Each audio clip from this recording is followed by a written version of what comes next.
you were probably getting ready to fly from the West Coast back east when this happened. The Giants had picked up a offensive tackle named Hudson, and this guy had 4 penalties on one drive.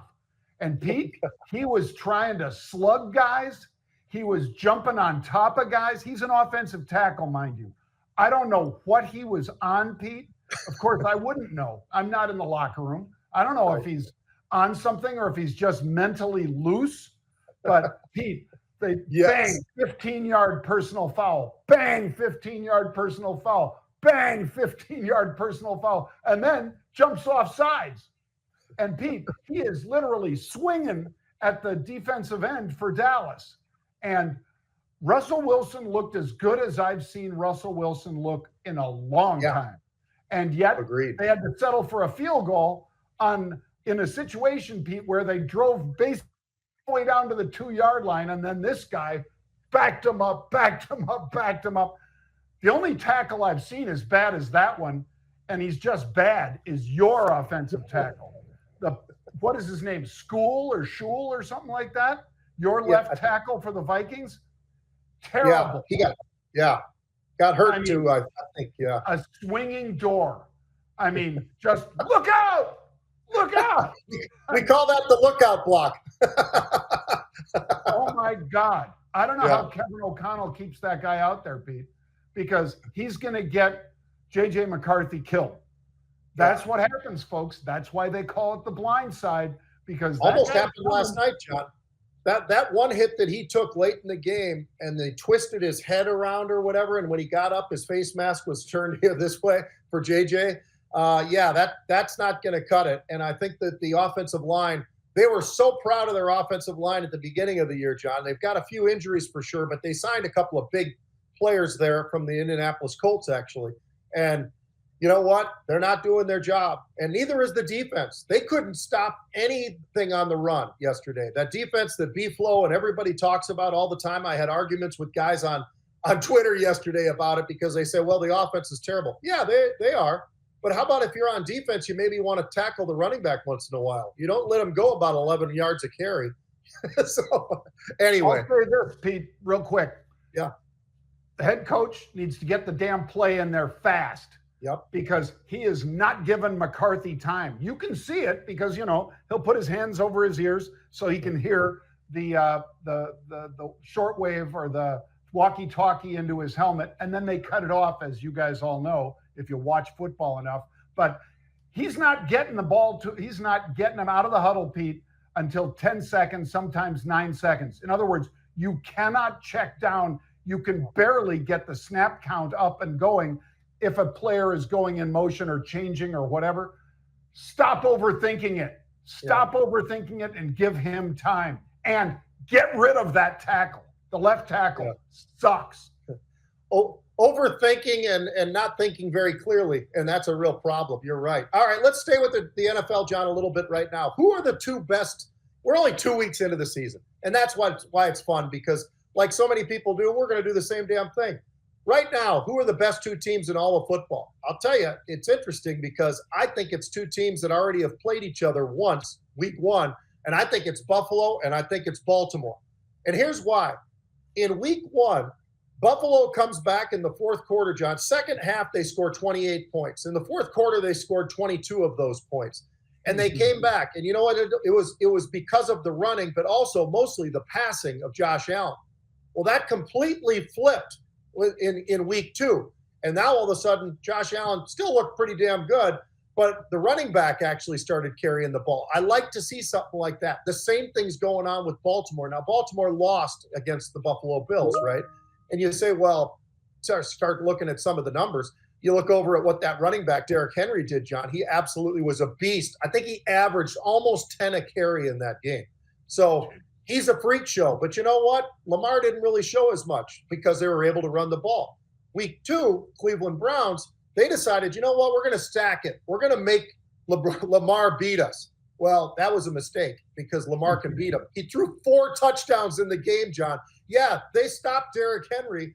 They didn't stop the passing. And then when you look at what Baltimore did, John, they scored 31 points in the second half. 21 points in the fourth quarter. Those are unheard of numbers. You don't give up that in professional football, and you really don't want to do it much in college football either. But that's exactly what happened. And I'll tell you what, Lamar, he was 19 of 29. He threw for 225 yards, but 4 touchdowns. I'd say that's pretty damn good. And if you want to stop Derrick Henry, great, but you still got to worry about what's going on with Lamar, because Lamar could run, he could throw. He's damn accurate. I think he's one of the scariest quarterbacks in all of football, but I think those are my top 2. I'll have a rare disagreement with Pete. Sure. I don't think Buffalo is better than Philadelphia. I think it's Philadelphia and Baltimore. Even though Baltimore lost to the Bills, I get it. And it was a freakish play that let them kick the winning field goal against Baltimore. Did Buffalo deserve to win? You bet they did, because they came back, like Pete said, 22 points in the fourth quarter. But I think, Pete, when I watch Philadelphia, they can beat you so many ways, just like Baltimore can. Whether it's passing or whether it's running, they can beat you. Whether it's quarterback running or the running back running, they can beat you. So, Jalen Hurts, man, he is playing out of his mind, and so is Lamar Jackson. So those are my top 2 picks. I think that's fair. I'll take it. Yeah. You know what? Although I will say, I watched Josh Allen run with the ball. He's as big as any tight end in the NFL, basically, as he's running. He's athletic as hell. He can hurdle people. So he's pretty special. But I think that's a very fair argument. I mean, Philadelphia's damn good, and then you're going to the NFC when you go there. All right, NCAA college football, John. We're only a few weeks into this one as well. What if I told you that Notre Dame is 0-2? I think that when you look to see where they were ranked, and I'm going to be very fair on this one. They're 0-2, but here's how they lost. They lost to Miami 27-24. Miami's damn good. And Carson Beck is a heck of a quarterback. So, okay, close game, you lost it. Texas A&M's pretty damn good. They got all the money in the world. They got all the NIL money in the world. They got some great players down there, John, and they do a lot of things right. But they beat them. They beat them 41-40. So they've lost by a grand total of 4 points, and they're 0-2 right now. So I'm not as worried about Notre Dame. And, of course, they come with what they come with when you're Notre Dame. When it gets to the end of the season, if these guys are 9-3 or 10-2, they got a damn good shot at being in the playoffs. So I like that one. But how about this? Vanderbilt is 3-0. Utah is 3-0. And you and I talked about Utah. By the way, I know they've played nobody. But I didn't realize nobody included UCLA until I watched UCLA play this past week, John. They stink. And I believe they're 0-3 already. They might be 0-2, but I think they're 0-3. And they just fired the head coach yesterday, I believe. So a lot of things getting shaken up. I think they got issues with their AD at UCLA. I think they got real issues with what was their head coach. They got some real problems at UCLA, but that looked like a great win for Utah. And now all of a sudden Utah is playing nobody. But that quarterback, John, he's a transfer quarterback. He's played so well. He's thrown no interceptions. He looks the part. He's 73% completions. He's got 7 touchdowns, no interceptions, can run the ball pretty well. I still like that Utah team to be somewhere when it's all said and done at the end of the year. Tell you what, Pete, if you wanted to take a couple 0-2 teams, put Notre Dame against Clemson. Notre Dame wins by 14. I think so.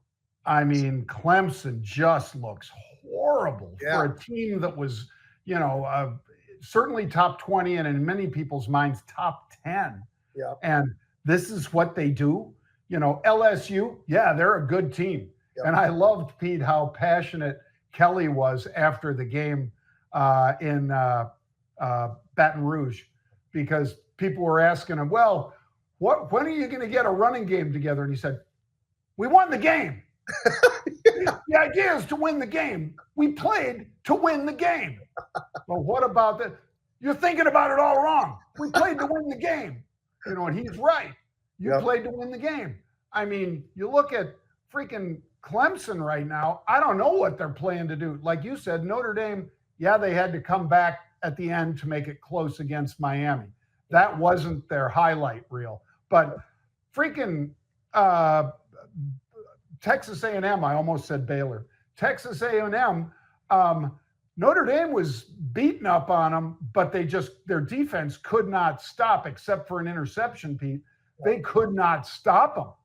And yet at the end, they get the shot and they go down the field and beat them.